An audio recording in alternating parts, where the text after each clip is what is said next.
दरभंगा सदर विधानसभा से जन स्वराज प्रत्याशी आर.के. मिश्रा दरभंगा नगर थाना में धरने प्रदर्शन पर बैठे।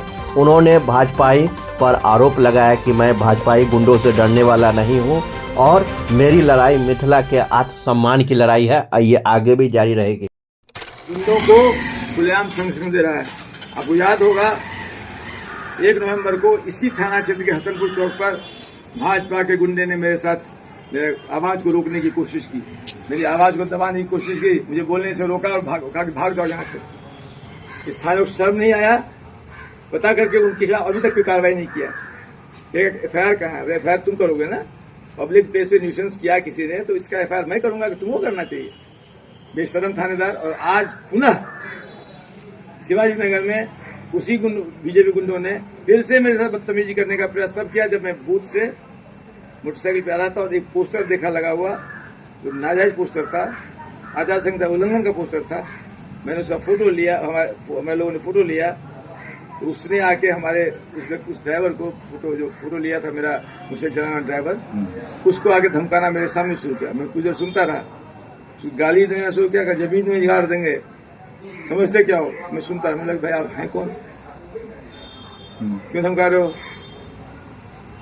और तुम जानते हो तुम किससे बात कर रहे हो? तो तुम दबा के भाग बैठा। फिर दूसरा देखा एक सुशील कुमार लोगों को जमा करने लगा कि यहाँ पर तमाशा करे। मैंने एसपी को फोन किया, थाना को भेजो, यहाँ पर गुंडागर्दी हो रही है।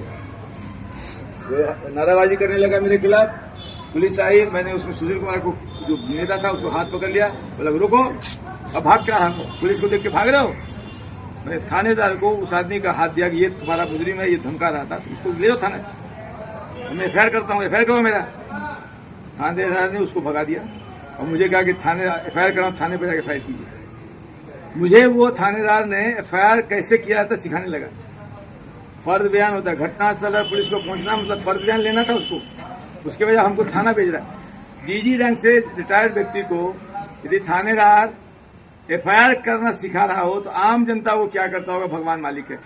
डीजी विनय कुमार जी, देखो तुम्हारे डीजीशिप में क्या देख रहा हूं मैं, तुमको तो अच्छा अफसर मानता था बाबू, क्या कर रहे हो? तुम्हारी छड़ी कहाँ है, तुम्हारा डंडा कहाँ है? थानेदार को सस्पेंड क्यों नहीं करते हो? सिखलाओ कि आम जनता से कैसे व्यवहार किया जाए, प्राथमिकी कैसे दर्ज की जाए।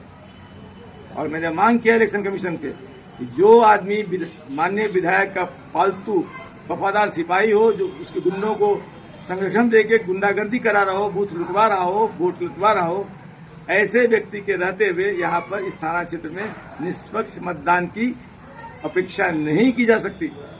इसीलिए मैं मांग करता हूँ, मैंने एसपी डीएम ऑब्जर्व कर दिया, तत्काल इस थानेदार को हटाया जाए, निलंबित किया जाए, लाइन हाजिर किया जाए, दूसरे थानेदार को पोस्ट किया जाए। नहीं तो यहाँ का मतदान निष्पक्ष वातावरण में नहीं होगा, विषाक्त होगा, दूषित होगा और प्रजातंत्र कलंकित होगा।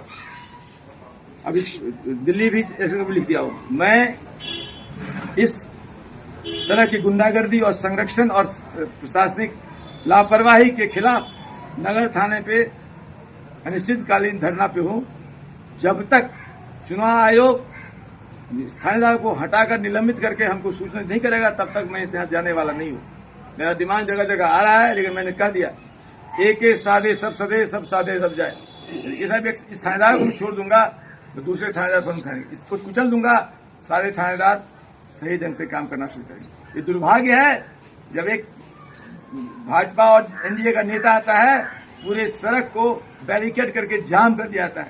4 तारीख को मुझे 4 घंटा लगा अपने घर बेटा से श्याम मंदिर पैदल चल के आया। उस दिन मुझे पैर में उस दिन जो धक्का मुक्की किया था 1 तारीख को, उसका असर था, इतना जोर से मेरा पैर उखड़ गया था, हड्डी दर्द था, मसल में दर्द था, मैं चल नहीं पा रहा था। मैं रिक्शा से चल के आ रहा था, लेकिन इस तरह के मैं पैदल आना पड़ा। खुद मुझे वहां बताना पड़ा सिपाहियों को, तुम क्यों बैरिकेडिंग किए हो, अभी कौन आ रहा है, इतने लोग जाने दो, 1000 लोग पीछे लगे हुए मोटरसाइकिल लाइन में, जाने दो, क्या कर लेंगे ये, सबको कहेंगे कहाँ जाना है। हटाने नहीं किया तो मैंने कहा हटो तुम लोग, सबको हटाया, मैंने बैरिकेड हटा के कहा चाओ से। मैं आपके माध्यम से दरभंगा वासियों को ये वादा करता हूँ कि जहां भी जनता के सहूलियत को कम करने के लिए प्रशासन या पुलिस को ऐसी व्यवस्था लाएगी जो जायज नहीं है, आर.के. मिश्रा वहां खड़ा मिलेगा उसको ठीक करने के लिए। जहां भी पुलिस या जोर जबरदस्ती से किसी गरीब को तंग किया जाएगा, आर.के. मिश्रा वहां खड़ा रहेगा उसकी आंसू पूछने के लिए। जहां भी अपराधी पुलिस और राजनीतिक गठजोड़ के कारण आम आदमी प्रताड़ित होगा। आरके मिश्रा वहां खड़ा होगा उनको रक्षा करने के लिए।